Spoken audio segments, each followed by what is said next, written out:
fucking made me feel warm. Do you wanna talk about some movies?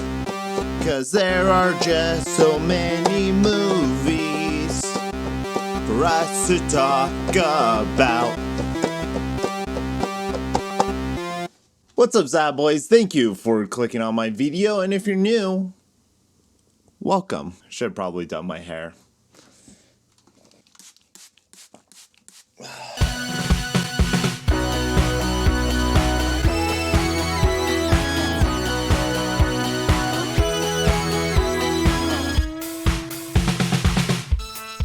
In case you've been living under a bunker in the past month, you probably have noticed a discord of such on the interwebs. Film Twitter freaking out about something? What fucking century is this? Nothing has been quite as controversial as the hottest of hot takes from one Martin Scorsese, an elderly director. He doesn't like Marvel films. What? Fuck you.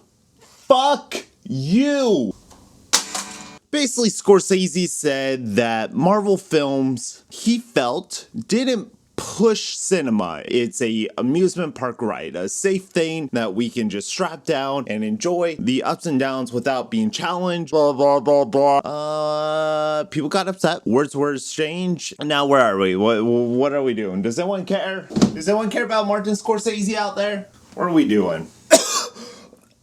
So I thought I would take this unique opportunity, do a compare and contrast, if you will, to masterclass films that came out in 2019, the year of our deity Disney. Thank you for gracing us with movies. Also, Scorsese, Irishman. Hold on a second, fucker. Who the fuck are you? I'm all your bad emotions. Kill Vibe.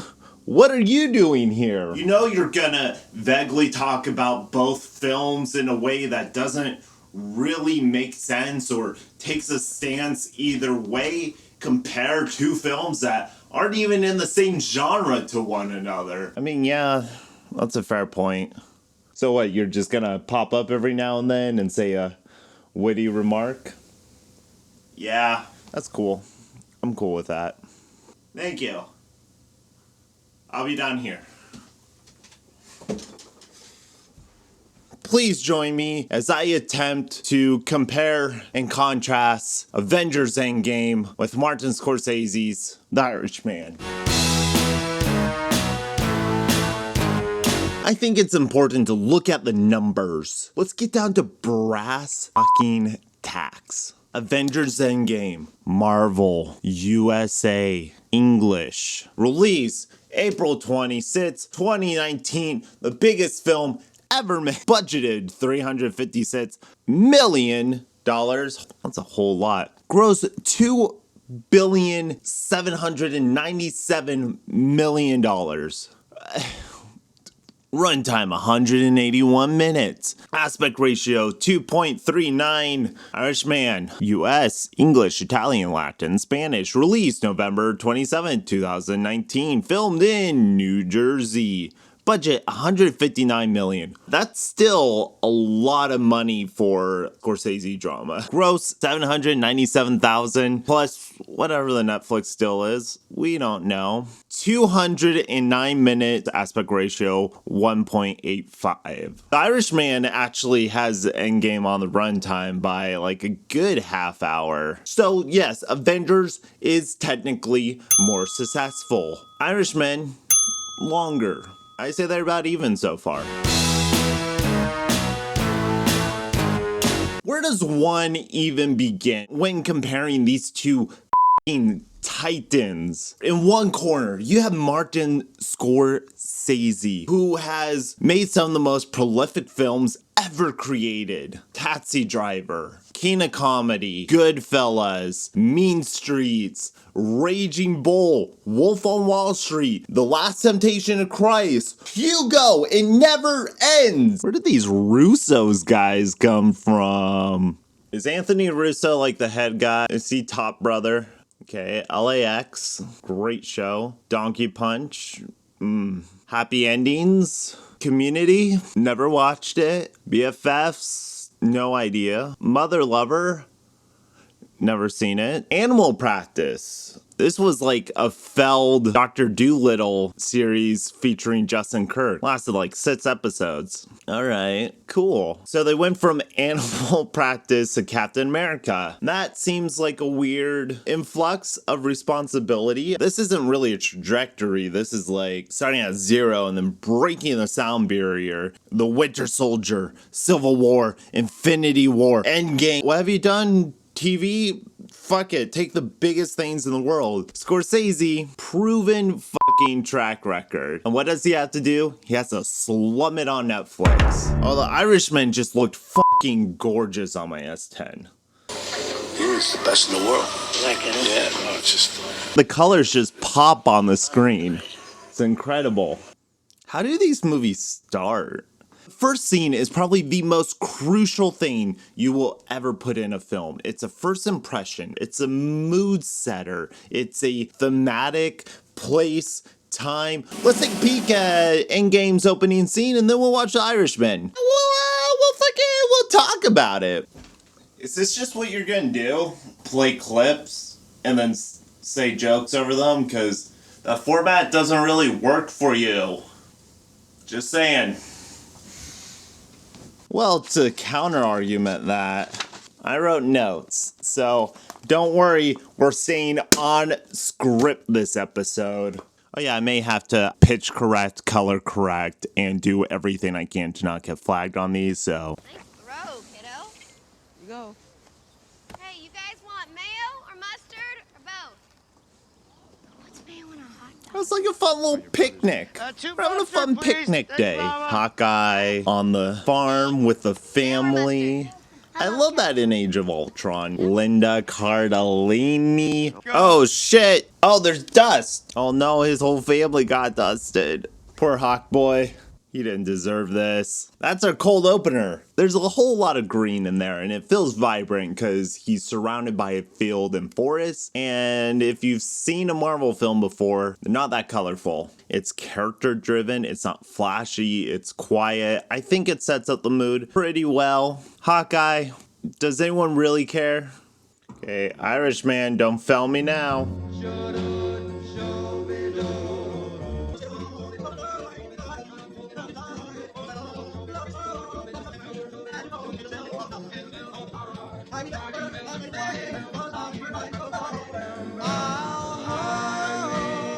They both take a very character approach to it. They're showing a contrast of who these people are and what we expect from them and kind of inversing it. Hawkeye is this super crazy, badass ninja assassin. He kept his family from the other Avengers and they're the most important thing in his life. And he can't protect them. This triumphant ending to 28 movies and 30 years of films starts off with a somber moment from like an F-list character.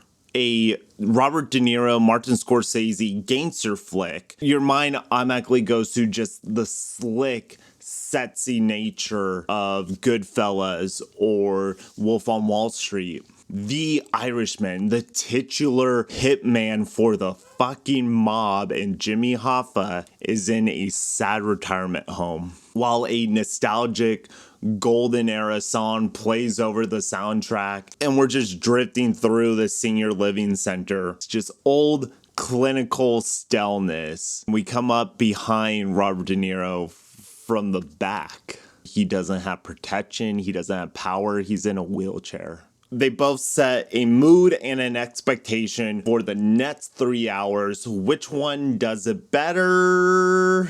I'm going to give a point to The Irishman. It's such an unexpected way to start out a film. Obviously, I feel like Endgame is going right away for the heartstrings. Did I tear up at any point during Avengers Endgame? There's one moment, one tiny itty bitty moment that got me.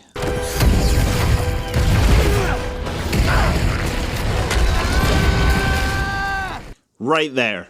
That. It is such an amalgamation of everything Rocket has been through. He knows that if a missile hits them, they're both fucking dead. He cannot live a second more without Groot. I love that tree. Good job, Endgame. But that's the thing. Endgame isn't really character driven. It's like pure plot. So we gotta go here and here and here and here. And then we gotta go there. And then we gotta go back and forward. 30,000 characters on screen. And each one has to get a little moment. This was only little moment that got me 2.5 hours into the film.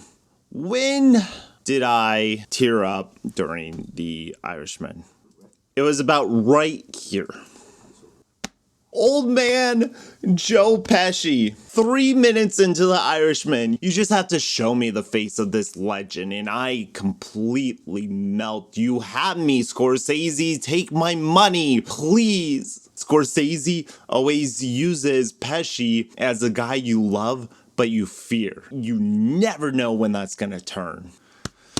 Pesci! In terms of emotional impact, I'm gonna have to give it to The Irishman. All right, let's get this set up. Some technical difficulties there, but hopefully you didn't even notice. Both films feature digital de-aging. This is a fairly new technology that has been implemented in several Marvel films, starting with Michael Douglas, Kurt Russell, and Samuel L. Jackson in Captain Marvel. Now, The Irishman displays a lot of aging. When first introduced to Robert De Niro, he is aged up. Then we switch to a couple years beforehand with Joe Pesci and Robert De Niro going on a road trip. They see the gas station, and that sparks another flashback. We're thrown back like 20 years prior. This fluidity of time jumps and using practical old age makeup along with digital de-aging makeup helps create a flow where you never quite know what is base Robert De Niro. If you make everything a little bit fake, if you make everything a little bit of a special effect, then it blends together. Endgame did not feature a lot of de-aging. The Marvel Cinematic Universe has been getting better at it, but there still tends to be this weird off rubbery, never quite got that sense while watching The Irishman, so I'm going to give the de-aging to The Irishman. Now, both the films feature quite a bit of time jumping. Endgame by design because it is, well, a time travel movie for fan claps in the audience. I mean, to tell the story as true as they possibly can. The Irishman does feature a multi-layered plot shell, if you will. On the outermost layer, you have Robert De Niro's Frank in a retirement home telling someone his history. Within this, you have a road trip of Robert De Niro and Joe Pesci going around a routine, and you see that even in his old age, Pesci still has a lot of ties to local businesses across the country. Then within that is the main narrative of De Niro going from a humble meat driver to Jimmy Hoffa's second-hand man. Both utilize their time jumps in different ways. Scorsese is attempting to do a compare and contrast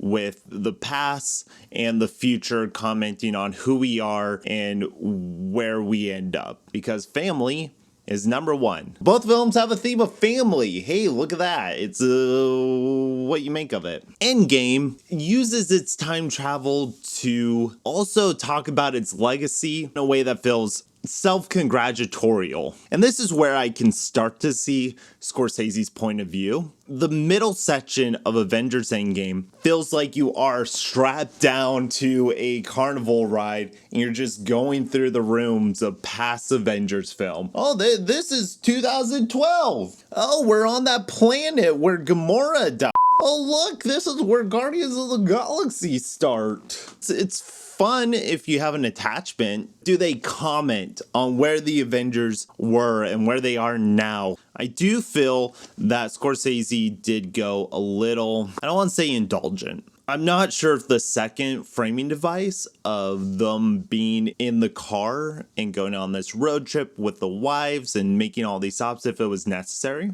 So when it comes to use of time and flashbacks, I'm gonna have to give it to the Irishman. Time travel is more of a plot device in Endgame. I'm not saying there's a right way or a wrong way to use it. I just prefer thematic driven over plot driven, and maybe if the time device itself wasn't just this weird honeycomb looking thing inside of a warehouse, a gray fucking warehouse.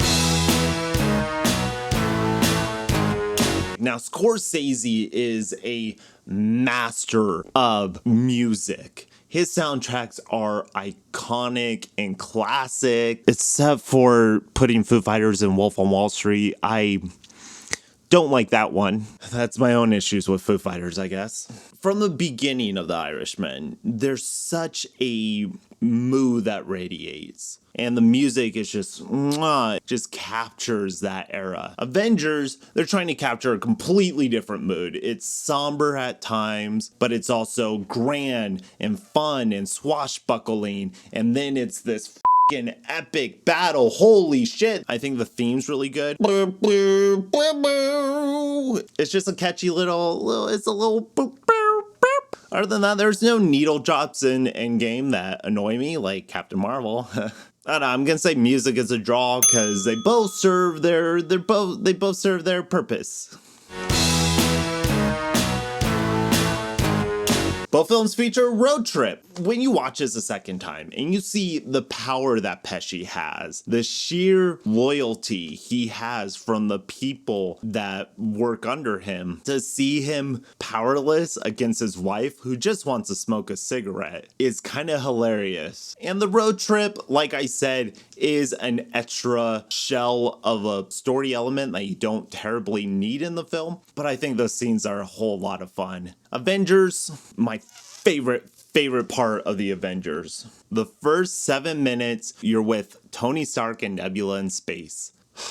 I wanted them to be out in space longer. I wanted a good portion of Tony's story fighting to just get back to Earth. I would have loved if they didn't come back till after the 5 years was up. Their struggle was the most compelling to me and the scariest. Hey look, it's Captain Marvel, everyone's favorite. We're all saved, we're good, we're done. We got 3 more hours to go. These 7 minutes are done. So I will say that Tony Stark and Nebula's trip through space is my favorite part. So I will have to get that the point, though it hurts me that, well, they didn't do more with it. But you can't actually expect them to spend the whole movie on the ship. It's a main franchise motion picture. Your expectations for this film is unrealistic, and it's not okay for you to hold that against it. So, goodbye. Fuck them. 5 years later. Oh my god, what? As soon as that 5 years later shit comes up, I'm done. You get a couple of scenes with the real world. Scott Lang comes out of the nano, micro, who gives a shit verse. Quantum realm. Back in the quantum realm. The quantum realm. Quantum entanglement. He comes out of it, you see streets abandoned, you see memorials, but after 39 minutes, after the scene where the Hulk takes a selfie and dabs on camera, every single person that is on screen from that point is part of the greater S.H.I.E.L.D., Avengers, Hydra, Thanos, whatever. You do not see any more civilians for the remaining 2.5 hours of the film. In a movie that's about saving humanity, I would like to see what's going on with humanity. What's the rest of the world thinking? We still have military forces. What's happening? 5 years ago, half the galaxy disappeared after these exact same enemies showed up in Wakanda. Does this have an effect on anyone else but the Avengers? You know what The Irishman does? They show Jimmy Hoffa giving speeches. You see how the actions of these people affect the world as a whole. I understand unions now. I think that context of who we are, how we play into these bigger concepts and groups, unions, and the Avengers are not that far off. We expect the Avengers to save us, and we expect unions to continue delivering our goods and services. So honestly, I would have to say that The Irishman actually does a better job of handling the bigger picture, even though on a scale, the Avengers is the biggest fucking thing to ever happen. It only feels like it's happening to these selective individuals. So I'm actually have to give it to The Irishman. But Joe Pesci never dabs, so... But you don't understand. The Hulk dabbing is for the people, for us. You think Thor would actually play Fortnite? No, he's doing that because it's the most popular fucking game in the year 2028, 20... I don't know why they do it. Joe Pesci should have dabbed. That's all I gotta say. I wouldn't listen to any of that. I will take the hard, controversial stance. The Irishman is more visually interesting than anything in Endgame. You can sit there and pine over this spread shot of every Avenger ever created, but when there's no color, when there's no visual style to it, it feels like Disney just putting up a poster of every new action figure you can buy. Who the fuck is that? The Avengers headquarters is a boring location. It's a giant steel building. At least the New York headquarters, you have the skyline in the background. Turn of the century buildings to futuristic modern skyscrapers, all clashed into one. But no, they moved it upstate, isolated and alone, and there's no one around, and it's just this big concrete glass building in the middle of a field. There's some green there, but then when Thanos comes, then it's just brown. And I get it, the movie's dark, this is serious stuff. Why can't we have colors? Every single person on there should just be glowing with pride. It just looks the same, it just blends together. CGI background with a little bit of blur on it. And if you don't know what I'm talking about, please watch High Top Alex's video on Avengers Endgame. I think he brings up a lot of good points. The Irishman, on the other hand, everything is just so warm. It's like a visual blanket. Browns and pastel greens just flutter the scene. Exposed wood is just so tangible. It's a breathing environment. And Scorsese uses the camera to tell the story the most efficient way he possibly can. Just look at this scene. We're sitting in a car and Robert De Niro's on the left and another actor's on the right. And the way they're positioned, you feel like you're in the passenger seat. You're caught in between them bickering at one another. He wants to make you feel like you're a person sitting right there so you could rise up with De Niro and you can feel his triumphs and his failures. The Russos shoot everything so objectively. This is Captain America fighting Captain America. This is what you want. We don't need to do anything more. And it seems like the stunt team and the visual effects dictates the camera movements, which it shouldn't. The Russos tend to enjoy medium close-ups, two shots, shot, reverse shot. Sure, there's some sweeps, some movements, but the background's static. There are some really creative stuff in the fights. I will say that there's energy and their movement, but there's no color. So on a visual sense, I absolutely have to give it to The Irishman. That's gonna upset some people, but TV directors versus a tour 1970s director. What's gonna have the stronger sense? Maybe the guy who's been doing this for 50 years.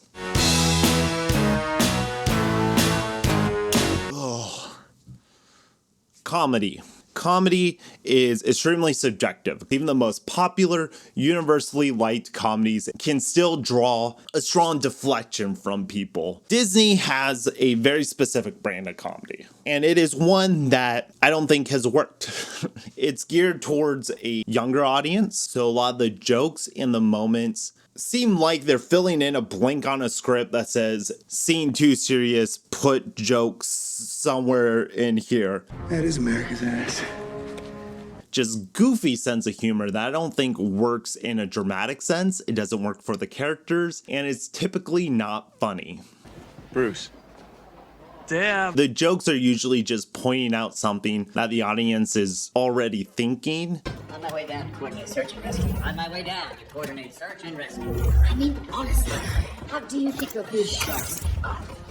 And then the audience typically gives props because, hey, that's what we were thinking, and they said it. I love Scorsese's sense of humor because it's 100,000% generated from the characters. These are killers. These are scary men with power to change the course of any city. But they're also just men. They're fathers. They're husbands who interact with other people, and sometimes you're funny around people.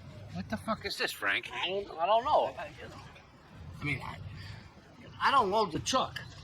The loaders are supposed to load the truck. Maybe they didn't do their work. I don't know. You didn't realize you were driving a light horse? No, I nothing. It felt fine. Oh, come on, Frank. I'm telling you. That's true. I just don't know what happened. I don't know. Maybe some... You don't go into it saying this is a joke or this is levity. Levity just happens. It just feels like the goal of Scorsese is to tell a complete self-contained story. I don't think Scorsese himself has done a sequel to any of his movies. He tells the life and death, start and finish, and come out with maybe a different perspective or a different understanding about the world around you. And that brings me to thematics. Does Endgame have anything to say beyond this is what we at Marvel have achieved and here is a celebration of that achievement? I think that achievement is worth celebrating. This is the ending of an era.